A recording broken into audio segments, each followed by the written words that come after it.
Dear learners, I am Christina Georgy, your academic counselor for the MEG program. Today we will deal with the course code MEG-01 titled British Poetry. So as per the request of many of our learners, this session will be recorded by me. I'll share the link for your effective preparation for the upcoming TEE. What do you mean by TEE? Your term end examination. So hence I would like to tell you that I'll guide you by explaining the key concepts, the main points to remember. We'll also discuss the major points, or rather the most important questions, and also some of the previous questions from this particular topic of discussion. So today we'll deal with the very first block of MEG-01. So this very first block is titled Orientation for the Study of Poetry and the Medieval Poet Chaucer.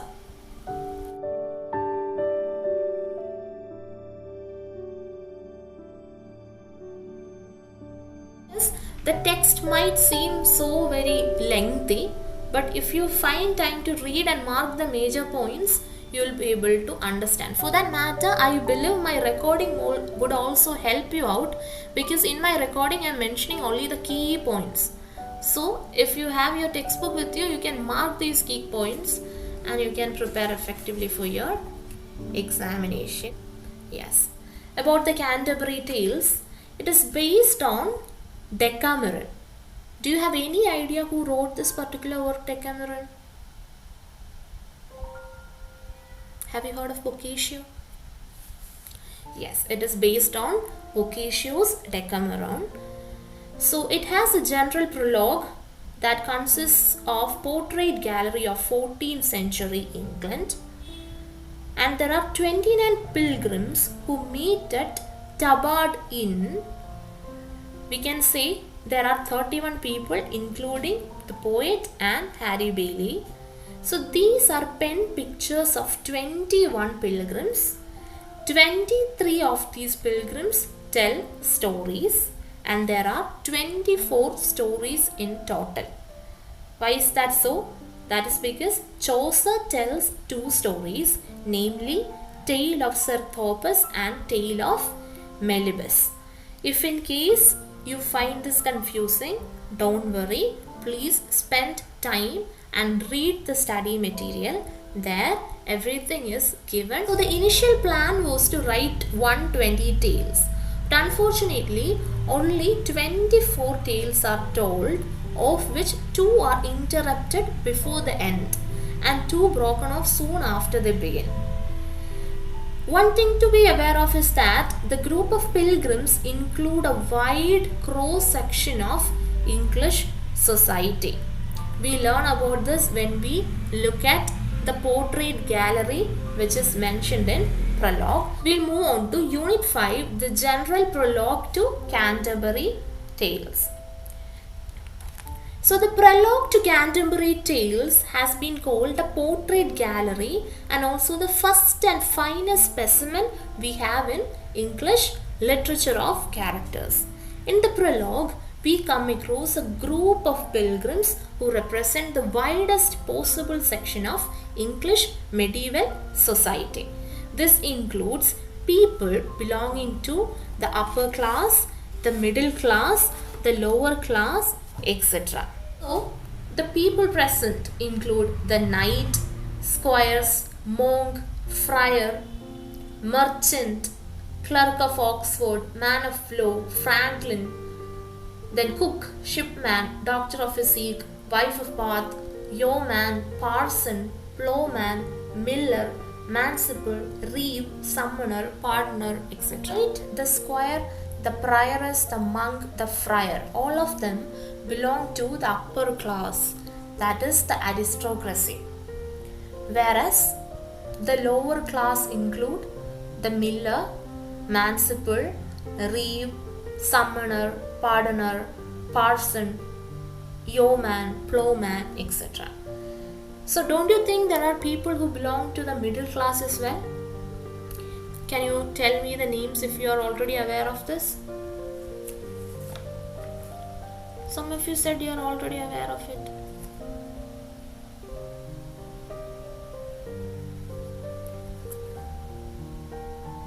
I'll help you out. The merchant, the cook, the shipman, Franklin, wife of Baruch, doctor of physics, man of law, all these people belong to episcopacy or the middle class. Alright? Whereas the lower class people, as I mentioned, they belong to the peasantry. So this is how the social strata, the social strata is being shown. So after understanding this, if you go on to page number 76, you will get a better picture. That is, the general prologue does not have a real source. The individual portraits of priests or peasants or knights abound in medieval literature and personified abstractions in religions and secular allegories. But Chaucer's Pilgrims are equally representative of social groups and professions.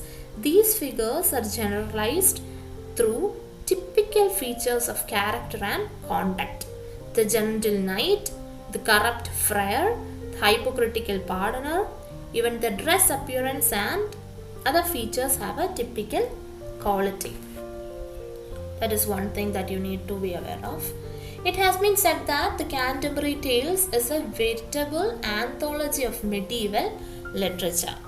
We have courtly romance, we have explum, we have many other features here. The courtly romance is represented by Knight's Tale or the fragmentary Squire's Tale. Then the wife of Baruch's tale is a folk tale. The pardoner's tale is an exemplum, that is a story which preaches things. And we also have the parson's tale and Chaucer's own Melibus in prose.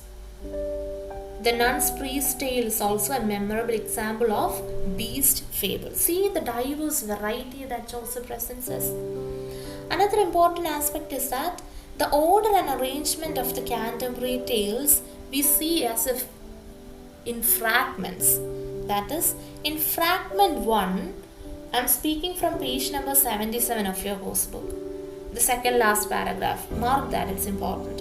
So in fragment 1, we have the general prologue, Knight's Tale, the tales of the miller, reeve and cook. In fragment 2, we have man of law's prologue and tale. In fragment 3, we have the wife of Baruch's prologue and tale, followed by the tales of friar and summoner. The fourth fragment contains the clerk's tale and the merchant's tale. Fragment 5 will have the squire's tale and the Franklin's tale. 6 would have physician's tale and the pardoner's prologue and tale. 7 has shipman's tale, the prior's tale, and also the tale of Melibee. Nun's priest's tale also. Fragment 8 contains the second nun's tale and the canon's yeoman's tale. The final fragment contains the manciple's prologue and tale. It will be difficult for you to remember everything, but try if you can. It's always good to have an understanding of all these things. Nevertheless, you need to have a clear-cut idea on the nun's priest's tale because the last 2 units are based on this particular tale. Is that clear? Can I have some response from your part? Yes, thank you. So here Chaucer uses the genre of estate satire, a genre in which the author describes, examines and explains the workings of a social order and offers them criticism or humor of the system. Now, one another aspect that we need to mention is Chaucer's comic vision. So, Chaucer's genius lies mainly in the narrative words, that is the arresting storyline, the vivid description, etc. Matthew Arnold once criticized that Chaucer's poetry lacks in high seriousness. That is, he has some comic aspects to his writing. He sometimes directly ridicules social evils and vicious characters. Chaucer's satire is rarely venomous. Even though he makes fun by using satire, it's not very harmful in nature. Language and versification. Here it is mentioned that Chaucer wrote in the East Midland dialect. Because of the importance of London, this later grew into the standard English dialect. That is, the dialect of London or the East Midland dialect gradually became the standard dialect. Yes. So that would summarize this particular unit. We already discussed unit 5, but there we have 5.3, the portraits. So this is a very interesting section where they have explained the portraits of all the major pilgrims. So we were discussing the general prologue to the Canterbury Tales. Now let's look at the opening session of the prologue. As you know, the general prologue begins with a memorable description of spring. So remember, these pilgrims come from all corners of England. Why did they meet up? To visit the shrine of St. Thomas Becket. That is, the pilgrims came from all the corners of England to visit a shrine, that is the shrine of St. Thomas Becket. Who was he? He was a martyr in the Canterbury Cathedral in 1170. Yes, Eliot has written a play titled Murder in the Cathedral. It is based on this particular event. Eliot's Wasteland also opens with an ironic echo of Chaucer. It begins with April is the cruelest month. So moving on to the portraits, if you look at section 5.3, that is page number 83 of your study material, you can see that they have elaborated on all the portraits of the pilgrims. So the first one mentioned here is the knight. As you know, he is a member of the household group. Along with his son Squire and Yeoman, he is the first to arrive at the Tabard Inn after Chaucer. So he is considered as the epitome of chivalry, and he has widely travelled the world as well. So you can find more details if you read the study material. Let's have a quick mention regarding the portraits. Now comes his son, that is the Squire. This guy is of medium height, he has curly hair, he is healthy and powerful, indicating lustfulness. He is fashionably dressed in a short gown with long sleeves.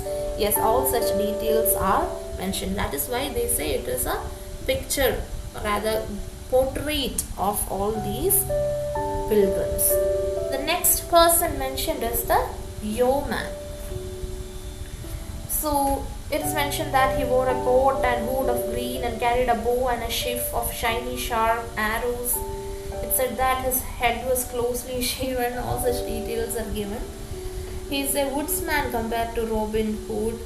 It is believed so. He wore a shining silver picture of St. Christopher on his breast. Such things might be useful if you are attempting NT-NET. They often make use of such questions. Now comes the prioress. Okay, are you following me? Do you understand what I am explaining? Within the time constraints, we won't be able to go line by line as I mentioned. Yeah, this is actually self-explanatory, but I didn't want to leave the entire section. I want you to have a general idea regarding what this means. Okay, and here the prioress has a name. Do you know what her name is? Galentine. Okay, she is beautiful, romantic, pleasant and amicable, and it is mentioned that she had fine table manners. She is pretentiously tender-hearted, it is mentioned. She was accompanied by 3 priests and a nun. Yes. Now let's move on to the monk. He had shiny bald head and face. His sleeves were fringed with expensive fur. He had a gold brooch. Yes, his eyes were bright and rolled in his head. All such mentions are there. And now comes the friar. He belonged to the mendicant order. He's a good singer, he plays the fiddle, good at soliciting donations, he takes bribes.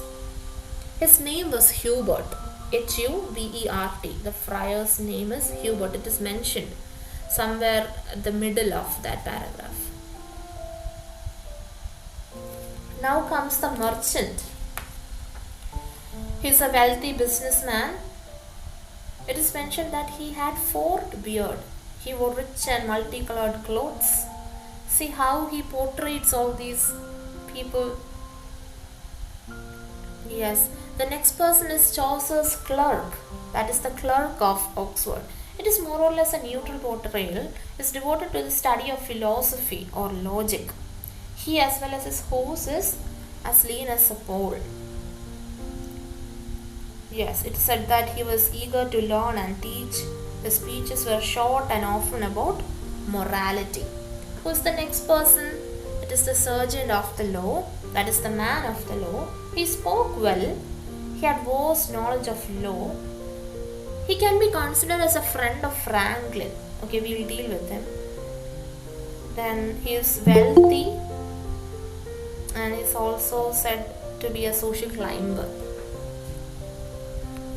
Who's the next person? Yes, Franklin. Here is Franklin. So he is man of law's companion, more or less a friend, and he's said to be a wealthy farmer. About his personal description, his beard was as white as a daisy. I remember studying all these things, when we attempt these objective questions. Not for your IGNO exams, but for other competitive examinations, such things matter. The character portrayals. Yes. Now who's the next person? The 5 guildsmen. Okay, they are the next group.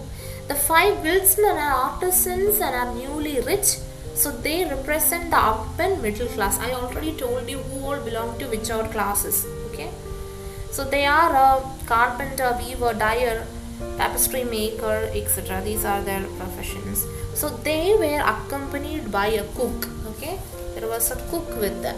And now let's see who this cook is. He was employed by the guildsmen. His name is Roger. Okay, and do you know he had a masterpiece? What was that? Minced chicken in white sauce. Oh, that's what he used to make. Now there is shipman or the sailor. So he lived in the West Country and he comes from Dartmouth. Okay, he's a widely traveled person. It is said that he was a rascal. That's because he had stolen much wine while the merchant slept. And there is this name of his ship, Magdalen. Okay, Magdalen. That's the ship's name. The shipman's ship. Alright? Yes. Now comes the doctor of physics. He is extremely good at his profession. He was a learned man, well instructed in medicine and astronomy. He is dressed in bright red and blue gown, made with the finest of silk. He saved gold because of his love for gold. He eats a simple moderate diet and all such things are mentioned. So who's the next person online? Wife of Bath. Let me know if I missed somebody. Now comes wife of Bath. This is an interesting portrayal. That is, she has gapped tooth. It is said to be the sign of boldness, gluttony and lavishness. She is said to be deaf in one ear, and it is because of a slap from her previous husband. And she wears expensive clothes because this Bath, this place is famous for making clothes, and she was pretentious. And she widely traveled in Italy, Spain. She has been to Jerusalem twice. This is what she says. And she rode her horse well. And she loved to tell romantic tales and to gossip. Yes, this is about her characterization. The wife of Bath. Now comes parson. He is a priest. He is said to be an ideal parish priest. He is pious and devoted to his duty. He is very gentle and he preached only what he practiced. Yes. Now, plowman. What are the characteristics of plowman? He is parson's brother. That is how parson and plowman are related. He wore a simple shirt. Then he was sincere, humble, good at his work. And he donated a good portion of his income in paying taxes to the church. Now we have miller. He was short and stout. He had a broad beard. His nostrils were black and white. You must be wondering how you are going to remember all these. Yeah, at least remember the names and the very basic outline about them. Alright. But if you are preparing for some competitive examination, you need to focus your attention towards learning all these minute details. Yes. Now let's speak about the manciple.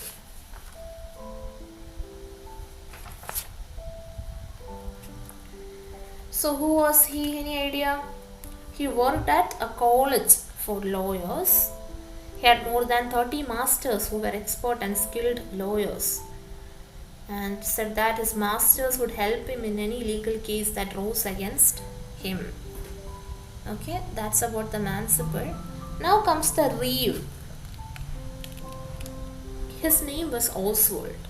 He came from Norfolk and lived near a town called Baldwin. Oh, it's not important. His legs were lean. For 20 years he has managed estates. He could observe the seasons and foretell the harvest. He was a good carpenter. Yes, all such details are part of it. His horse. He had a horse. The name is Scott. Yes, at times they ask you such questions, the competitive examinations. Yes. For our TEE, for IGNO examination, MEG-01, there won't be any objective questions. You will have two types of questions, mainly 20 mark essay questions, and there will be annotations. That is why you need to read the poems, okay, in order to write the annotations. We'll discuss that in course of time. So, now we'll discuss summoner. About the summoner, we can say that he is pardoner's companion, is dishonest, is not presented as a positive character. He loves garlic and he spouts the few Latin phrases he knows. He takes bribes. Yes, it's not a very positive characterization that is shown. Now we have the pardoner. So, pardoner is considered as Chaucer's masterpiece in character drawing. It implies a whole world of moral hypocrisy.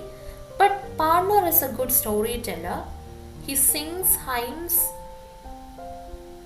Then he has long, greasy yellow hair.